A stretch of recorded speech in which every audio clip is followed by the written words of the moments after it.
Have you ever stood on a beach, feeling the immense power of the ocean waves crashing against the shore? Or felt the ground tremble beneath your feet during an earthquake? These are nature's raw, untamed forces, reminders that we are just small parts of a much larger, more powerful world.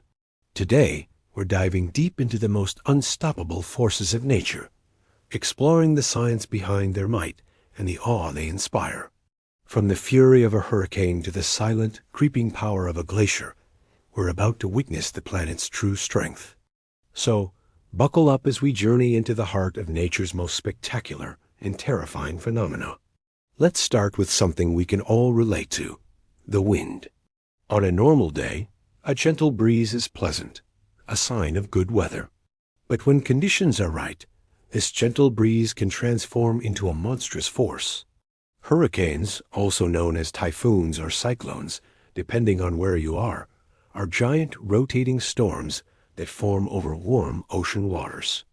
Imagine an engine, but instead of gasoline, it runs on warm, moist air. As this air rises, it cools and condenses, releasing enormous amounts of energy. This energy fuels the storm, creating a cycle that can grow into a swirling vortex hundreds of kilometers wide, with wind speeds exceeding 250 kilometers per hour. The sheer destructive power is staggering. These winds can uproot ancient trees, flatten buildings, and create storm surges, massive walls of water that flood coastal areas. The 2005 Atlantic hurricane season, with storms like Katrina, Rita, and Wilma, showed us just how devastating these forces can be, reshaping coastlines and lives forever. It's a humbling display of atmospheric power, a dance of pressure, temperature, and water that commands our utmost respect. From the skies, let's go deep within the earth. Our planet's surface might seem solid and stable, but it's actually a mosaic of massive tectonic plates, constantly shifting and grinding against each other. Most of the time, this movement is slow, just a few centimeters a year, unnoticed. But when these plates get stuck, stress builds up over decades, even centuries. Eventually, the pressure becomes too much, and the rock fractures, releasing all that stored energy in an instant. This sudden release is what we experience as an earthquake. The energy radiates outwards in seismic waves, shaking the ground with incredible violence. The Richter scale, which we use to measure earthquakes, is logarithmic. This means a magnitude 7 quake is 10 times stronger than a magnitude 6 and 100 times stronger than a magnitude 5. The 2011 Tohoku earthquake in Japan was a magnitude 9.1. It was so powerful, it literally shifted the Earth on its axis and moved the entire island of Honshu by over 2 meters. It is a stark reminder that beneath our feet lies a dynamic and powerful world we have little control over. And what happens when that earthquake occurs under the ocean? The result is one of nature's most terrifying forces: a tsunami. When the seafloor abruptly deforms, it displaces a massive volume of water above it. This energy creates a series of waves that can travel across entire oceans at speeds comparable to a jet airplane. In the deep ocean, these waves might only be a meter high and go completely unnoticed by ships. But as they approach the shallower water of a coastline, their speed decreases and their height increases dramatically. A small wave in the deep can transform into a monstrous wall of water, 10, 20, even 30 meters high, crashing ashore with unstoppable momentum. The 2004 Indian Ocean tsunami, triggered by a magnitude 9.1 earthquake, was a global catastrophe. It traveled thousands of kilometers, affecting 14 countries and demonstrating the horrifying reach of this silent, fast-moving threat. Unlike a storm, there's no wind or rain to warn you. There's just the sudden, strange retreat of the sea, followed by the inevitable, devastating return. Now, let's talk about a force that combines earth, fire, and air: the volcano. Deep beneath the Earth's crust lies a layer of molten rock called magma. When pressure builds, this magma, along with gases and rock fragments, is forced to the surface through a vent. The result is a volcanic eruption, and not all eruptions are the same. Some are relatively gentle, with slow-moving lava flows that you could, in theory, outwalk. These are called effusive eruptions, but others are explosive, launching ash, gas, and rock high into the atmosphere in a column that can reach the stratosphere. These are called Plinian eruptions, named after Pliny the Younger, who documented the eruption of Mount Vesuvius in 79 AD that buried the city of Pompeii. These eruptions can trigger pyroclastic flows, superheated avalanches of gas and volcanic debris that race down the volcano's slopes at hundreds of kilometers per hour, incinerating everything in their path.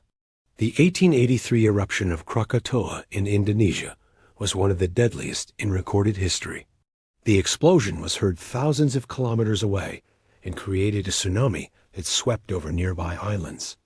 Volcanoes are not just destructive. They are also creative, building new land and enriching soil. They are a fundamental part of our planet's life cycle. Let's shift from fire to ice. Glaciers might seem like static, frozen rivers, but they are incredibly powerful forces of nature, moving slowly but relentlessly. A glacier is a huge mass of ice that forms over many years in areas where more snow falls than melts. The weight of the accumulated snow compresses the lower layers into ice. Under this immense pressure, the ice begins to behave like a very slow-moving liquid, flowing downhill under the force of gravity. As they move, glaciers act like giant bulldozers and sandpaper. They pluck rocks from the ground and scrape the bedrock, carving out entire valleys, creating sharp mountain peaks and leaving behind lakes. Yosemite Valley in California is a perfect example of a landscape sculpted by glaciers. They can transport massive boulders, called glacial erratics, for hundreds of kilometers. While their movement is slow, their force is inexorable. You cannot stop a glacier. You can only watch as it reshapes the very bones of the Earth over millennia. Today, as our climate warms, we're seeing glaciers melt at an alarming rate. A different kind of unstoppable force with its own set of consequences for our planet's future. Let's look at another force that sculpts our world, one that's often overlooked: erosion. It might not have the sudden, dramatic impact of an earthquake or a volcano, but over time, its power is just as profound. Erosion is the process by which soil and rock are worn away and transported by natural forces like wind and water. Think of the Grand Canyon. It wasn't created by a single cataclysmic event. It was carved, millimeter by millimeter, over millions of years by the persistent flow of the Colorado River. Every drop of rain that dislodges a grain of soil, every gust of wind that picks up sand in the desert, is part of this relentless process. Coastlines are constantly being reshaped by the action of waves. Mountains are slowly but surely being worn down to hills. It's a testament to the idea that small, consistent forces can produce massive changes over geological time. Erosion is nature's patient sculptor, a quiet, unstoppable force that is constantly remodeling the face of our planet. Finally, we come to a force that resides not on Earth, but in the cosmos: solar flares. Our sun is a dynamic star, and its surface is a churning cauldron of hot gas and powerful magnetic fields. Sometimes, these magnetic field lines get tangled and snap, releasing a colossal burst of energy and radiation known as a solar flare.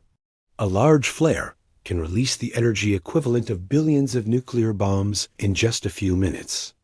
This radiation travels at the speed of light, reaching Earth in about 8 minutes. Often, these flares are accompanied by a coronal mass ejection, or CME, which is a massive cloud of charged particles hurled into space. If a CME is aimed at Earth, it can interact with our planet's magnetic field, creating spectacular auroras, the northern and southern lights. But a powerful CME can also be incredibly disruptive. It can overload power grids, causing widespread blackouts, disrupt satellite communications and GPS, and pose a radiation risk to astronauts. The Carrington event of 1859 was the most powerful geomagnetic storm on record. causing telegraph systems to spark and fail. If an event of that magnitude happened today, the impact on our technologically dependent society would be catastrophic. It's a powerful reminder that our planet is not isolated. We are part of a larger, dynamic solar system, and we are constantly being influenced by the unstoppable forces of our own star. From the churning core of our planet to the fiery heart of our sun, these unstoppable forces of nature shape our world and our existence. They inspire awe, fear, and a deep sense of humility. They remind us that for all our technology and ingenuity, we are still subject to the immense power of the natural world. Understanding these forces isn't just a scientific curiosity. It's essential for our survival and for appreciating the incredible, dynamic planet we call home. What natural force fascinates you the most? Let me know down in the comments. Thanks for joining me on this incredible journey. If you enjoyed this exploration, don't forget to like, subscribe, and hit that bell icon so you don't miss our next adventure. See you in the next video. Deep beneath the Arctic Ocean floor, locked inside ice-like structures of frozen water, lies a ticking time bomb. Methane clathrates, methane hydrates, fire ice. They have many names, but they all describe the same thing. Vast deposits of methane gas trapped within crystalline cages of water molecules, stable only under specific conditions of high pressure and low temperature. And those conditions are changing. Current estimates suggest that the world's ocean sediments contain between 2,000 and 10,000 billion metric tons of carbon stored as methane. That's potentially more carbon than exists in all other fossil fuel reserves combined. And that's just the oceans. The Arctic permafrost regions store an additional 400 billion metric tons in methane clathrates. Here's what makes methane so terrifying. Over a 20-year period, it's 72 times more powerful as a greenhouse gas than carbon dioxide. Over 100 years, it's still 25 times more potent. Now, as the Arctic warms at more than twice the global average rate, the ice that has kept this methane locked away for thousands of years is beginning to thaw. In 2008, researchers conducting studies in the Siberian Arctic made a disturbing discovery. They detected methane releases on an annual scale of millions of tons, a substantial increase from previous estimates of 500,000 tons per year. They found concentrations in some regions reaching up to 100 times normal levels, with methane apparently escaping through perforations in the seabed permafrost. The East Siberian Arctic shelf is particularly concerning. It averages only 45 meters in depth, making it one of the shallowest areas where methane hydrates exist. Below the seafloor, sealed by subsea permafrost layers, researchers estimate that not less than 1,400 gigatons of carbon is locked up as methane and methane hydrates. That's more than twice the amount of carbon currently in Earth's entire atmosphere. And as the permafrost thaws, it creates pathways for the formerly frozen methane to escape. This isn't speculation.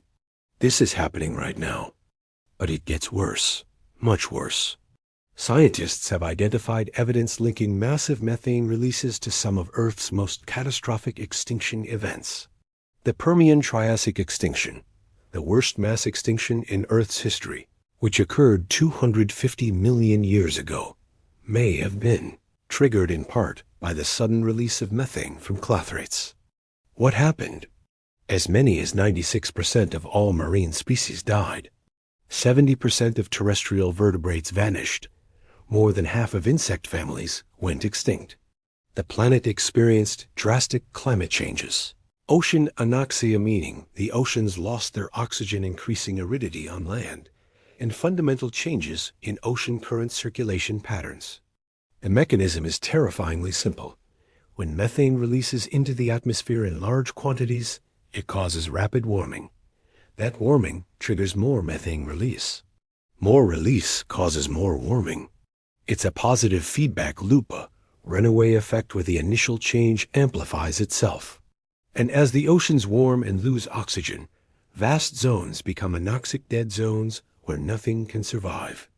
These anoxic events have geological signatures, and scientists have found them repeatedly in the rock record, coinciding with extinction events. Now here's the critical question. Are we approaching a tipping point? Current research suggests that while catastrophic, rapid methane releases from deep ocean clathrates are unlikely in the near term. Those deposits are buffered by deep, cold water. The Arctic's shallow shelf permafrost is far more vulnerable, and the permafrost on land is even more at risk. Permafrost holds approximately 1,400 trillion metric tons of carbon, nearly twice the amount currently in Earth's atmosphere. As temperatures rise, this frozen ground is thawing, releasing both carbon dioxide and methane. Once the thawing begins, microorganisms that have been frozen for millennia become active and start breaking down the organic matter, releasing even more greenhouse gases. Global methane levels have been rising consistently since 2018, with record-breaking increases in 2020 and 2021. Some experts believe we may have already crossed a critical threshold. The question is no longer whether methane releases will accelerate. It's whether we can stop the feedback loop before it becomes unstoppable. Right now, as you're listening to this, Earth's magnetic North Pole is drifting across the Arctic at a rate of about 22 miles per year. That might not sound dramatic, but here's what makes it remarkable. For most of recorded history, the pole moved at a leisurely 6 miles per year. Then, in the early 2000s, it suddenly accelerated to 31 miles annually before slowing down again just in the last 5 years. Scientists can't explain why. In January 2025, researchers released the World Magnetic Model 2025, the navigation system used by every military aircraft, civilian plane, ship, submarine, and GPS unit on the planet. They had to update it because the magnetic North Pole has wandered so significantly that older models would now leave you 93 miles off course on a journey from South Africa to the United Kingdom. But the wandering pole is just a symptom of something far more profound happening deep beneath our feet. Earth's magnetic field is generated by the churning of molten iron in the planet's outer core, about 1,800 miles beneath the surface. This process, called the geodynamo, creates a protective bubble around our planet that shields us from deadly solar radiation and cosmic rays. Without it, life as we know it couldn't exist. But the geodynamo is not stable, and throughout Earth's history, it has done something extraordinary. It has reversed itself completely. Magnetic north becomes magnetic south. Magnetic south becomes magnetic north. The poles flip. Geological evidence shows this has happened at least 183 times over the past 83 million years. The most recent full reversal, the Bruns-Matuyama reversal, occurred 780,000 years ago. But before you panic, understand this. Magnetic reversals are not predictable. They don't follow a schedule. Statistical analysis published in 2023 found that reversals can only be reliably detected once they're already underway. The intervals between flips are essentially random. They've ranged from 5,000 years to 50 million years. However, something concerning is happening right now. Over the past several centuries, Earth's magnetic field has weakened by approximately 9 to 30%, depending on which models and reference periods you use. That might not sound like much, but geological records show that the field typically weakens by up to 90% during a reversal. And there's a particularly strange feature developing in the South Atlantic. The South Atlantic anomaly is a region stretching from South America to Southern Africa, where Earth's magnetic field is significantly weaker than the global average. Satellites passing through this zone experience increased radiation exposure, leading to frequent electronic glitches and malfunctions. Scientists link this anomaly to reversed or weakened magnetic flux patches at the boundary between Earth's core and mantle. Is this a precursor to a full magnetic reversal? No one knows. But it gives us a preview of what a weakened magnetic field means for modern technology. So what would actually happen during a magnetic field reversal? First, the good news. the magnetic field wouldn't vanish entirely. During a reversal, which could take anywhere from 1,000 to 10,000 years to complete, the field would weaken and become chaotic. Multiple poles might form in different locations before stabilizing in their new configuration. But that weakening would have serious consequences. Aurora would appear at all latitudes, even at the equator. Research on the Lachance excursion, a near reversal that occurred 41,000 years ago, found that Earth's magnetic field reduced to about 10% of its current strength. During this period, aurora were visible across Europe and into northern Africa. Cosmic radiation reached ground level in amounts far higher than normal, potentially forcing early humans to seek shelter in caves and develop protective behaviors like using ochre as sunscreen. For modern civilization, a magnetic field reversal would be catastrophic. Satellites would be bombarded with radiation, dramatically shortening their operational lifespans or destroying them outright. GPS systems would become unreliable. Radio communication would be disrupted. Power grids would experience interference from increased geomagnetic activity. And any astronauts in space would be exposed to dangerous levels of cosmic radiation. Animals that navigate using Earth's magnetic field, including whales, sea turtles, butterflies, and countless species of migratory birds, would lose their primary navigation system. And here's the truly unnerving part. As one scientist put it, we've never experienced a reversal when modern technology was present.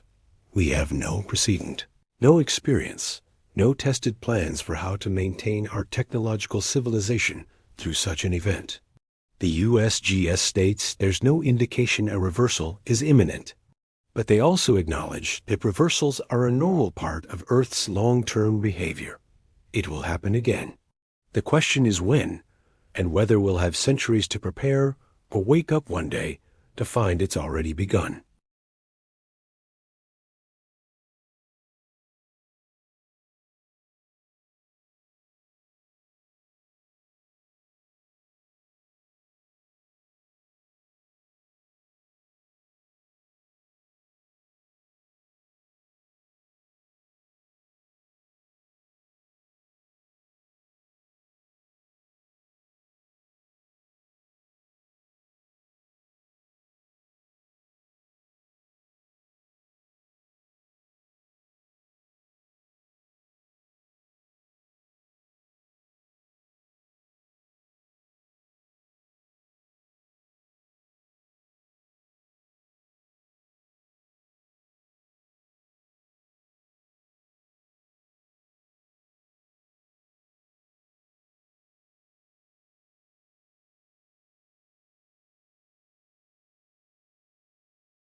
supervolcanoes, solar storms, methane releases, magnetic field reversals, mega earthquakes, 5 forces of nature that no technology can stop.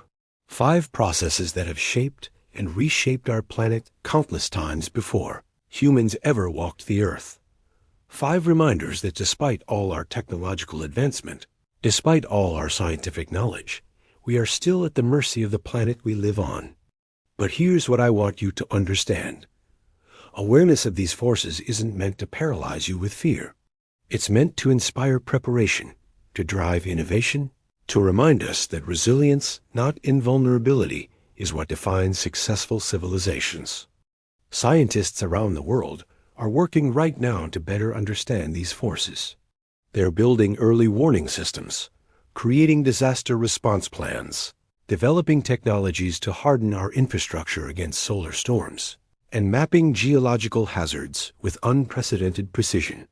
The same species that figured out how to harness electricity, split the atom, and send robots to Mars can figure out how to survive on a dynamic, dangerous, beautiful planet. But it starts with understanding the threat. It starts with acknowledging that these forces exist, that they're active, and that they will not might, but will reshape our world again. The question is whether we'll be ready when they do.